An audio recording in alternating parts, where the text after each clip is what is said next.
ప్రకాశం జిల్లాలోని ఒంగోలులో traffic awareness programme నిర్వహించడం జరిగింది.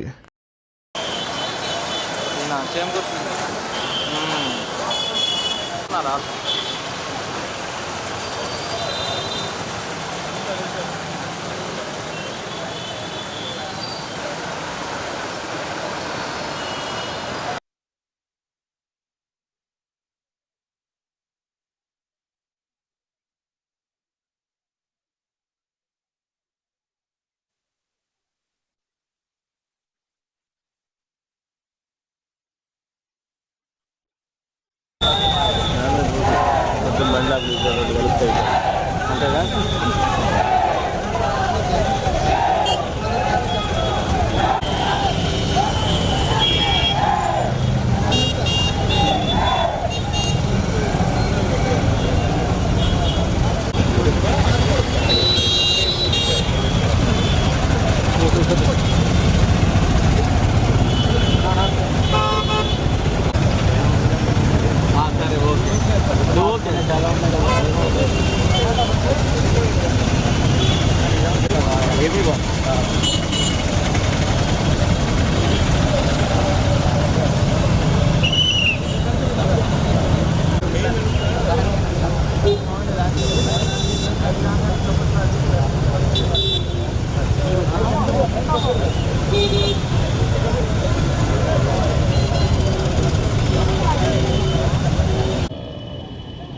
ఈరోజు ఒక స్పెషల్ డ్రైవ్ పెట్టడం జరిగింది ఒంగోలు టౌన్లో ట్రాఫిక్ మీద ట్రాఫిక్ అవేర్నెస్ ప్రోగ్రామ్. అలాగే రేపు ఇండిపెండెన్స్ డే సెలబ్రేషన్స్ ఉన్నాయి కాబట్టి సెక్యూరిటీలో భాగంగా అలాగే ఈ యొక్క ట్రాఫిక్లో ఉన్నటువంటి టూ వీలర్స్లో పర్టికులర్గా ఈ లైసెన్స్ లేనటువంటి వెహికల్స్, అలాగే ఓనర్షిప్ తేలాల్సిన వెహికల్స్, అలాగే నంబర్ ప్లేట్స్, అలాగే సైలెన్సర్స్ చాలా ఇబ్బందికరంగా ఉంది ఈ యొక్క ఒంగోలు టౌన్లో. వీటన్నిటి మీద స్పెషల్ డ్రైవ్ పెట్టడం జరిగింది. దాదాపు 350 మంది సిబ్బంది ఈరోజు ఒంగోలు టౌన్లో మార్నింగ్ ఈవినింగ్ 2 షిఫ్ట్లుగా మనం రైడ్ చేయడం జరిగింది. అలాగే ఈ కండక్ట్ చేసాం ఈ యొక్క స్పెషల్ డ్రైవ్ని. ఇందులో ఒక 3 అడిషనల్ ఎస్పీలు, ఒక డిఎస్పీలు, ఒక 3, అలాగే 10 మంది సిఐలు, 30 మంది ఎస్ఐలు, అలాగే 300 మంది కానిస్టేబుల్స్, హెడ్ కానిస్టేబుల్స్ కూడా దీంట్లో పార్టిసిపేట్ చేయడం జరిగింది. దాదాపు 300 టూ వీలర్స్ని మనం చెక్ చేయడం జరిగింది. మన లైసెన్స్ లేనటువంటివి, అలాగే పత్రాలు సరిగా రిజిస్ట్రేషన్ లేనటువంటి వెహికల్స్ సీజ్ చేయడం జరిగింది. అలాగే సైలెన్సర్ లేనటువంటి ఒక 250 సైలెన్సర్లు, మాడిఫైడ్ సైలెన్సర్లు ఉన్నటువంటి 150 వెహికల్స్ని కూడా మనం సీజ్ చేసాం. అవన్నీ కూడా చేంజ్ చేసుకున్నారు వాళ్ళు ఇమ్మీడియట్లీ. అలాగే నంబర్ ప్లేట్లు లేనటువంటివి, నంబర్ ప్లేట్లు ఉన్నా కూడా ఇర్రెగ్యులర్ నెంబర్ ప్లేట్స్ కానివ్వండి, ఈ ఇన్సూరెన్స్ లేనటువంటి వెహికల్ దాదాపు 100 వెహికల్స్ అన్నీ కూడా మనం ఉన్నాయి. ఓనర్స్ వచ్చి వాటిని పేపర్ చూపెట్టి తీసుకువెళ్తున్నారు. ఇది ఒక అవేర్నెస్ ప్రోగ్రామ్. ఇది రాబోయే రోజుల్లో కూడా ఈ యొక్క రైడ్స్ కండక్ట్ చేస్తుంటాం. నేను రిక్వెస్ట్ చేస్తున్న ఒంగోలులో ఉన్నటువంటి ప్రతి ఒక్కరికి కూడా మీ యొక్క బండి పేపర్స్, అలాగే క్లియర్ నంబర్ ప్లేట్ వేసుకోండి.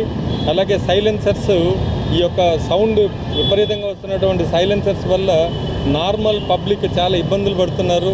కాలనీస్లో చాలా భయంకరమైనటువంటి సౌండ్స్ వల్ల స్త్రీలు అలాగే పిల్లలు భయపడే పరిస్థితి ఉంది. అందుకని ఒక స్పెషల్ రిక్వెస్ట్ చేస్తున్నాను. నేను ఈ డ్రైవ్ కూడా స్పెషల్ డ్రైవ్ పెట్టాం. నేను కూడా రిక్వెస్ట్ చేస్తున్నాను అందరినీ. ఒక్కసారి చెప్తాం, రెండోసారి ఇక కేసులు బుక్ చేయటం, అలాగే బండ్లు సీజ్ చేయటం, తర్వాత వాళ్ళందరినీ కూడా కోర్టులో చట్టపరంగా ప్రొడ్యూస్ చేయడం జరుగుతుంది. అలాగే ఆర్టీసీ వాళ్ళు వీళ్ళ వల్ల కొంత ట్రాఫిక్ ఇబ్బంది జరుగుతుంది. వాళ్ళందరితో కూడా నేను త్వరలో మీటింగ్ పెట్టి వాళ్ళ సమస్యలు ఏమున్నాయి, అలాగే మాకు కోఆపరేట్ చేసే విధంగా వాళ్ళతో ఒక 1 వీక్లో మీటింగ్ పెట్టడం జరుగుతుంది. అందరూ కూడా కోఆపరేట్ చేయండి. ఈ యొక్క ఒంగోలు టౌన్లో ఒక మంచి వాతావరణం, ట్రాఫిక్ ఉండే విధంగా మీరందరూ కోఆపరేట్ చేస్తే మంచి వాతావరణం తీసుకొని రాగలుగుతాం. Thank you.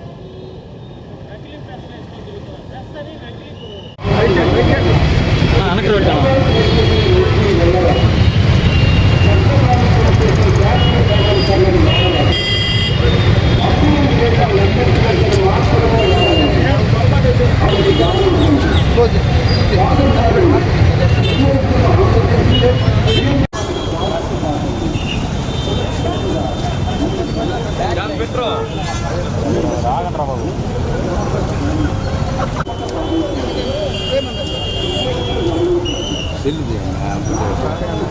సరే సార్ అందరూ ఇటుంటే మనం అటు ఎందుకు వెళ్తాను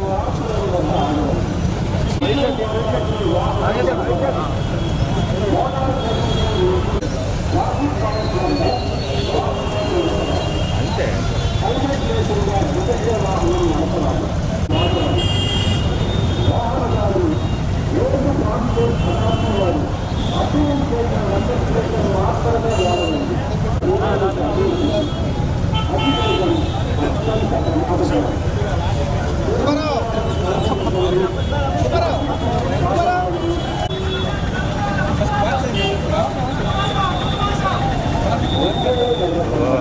రెడ్డి గారు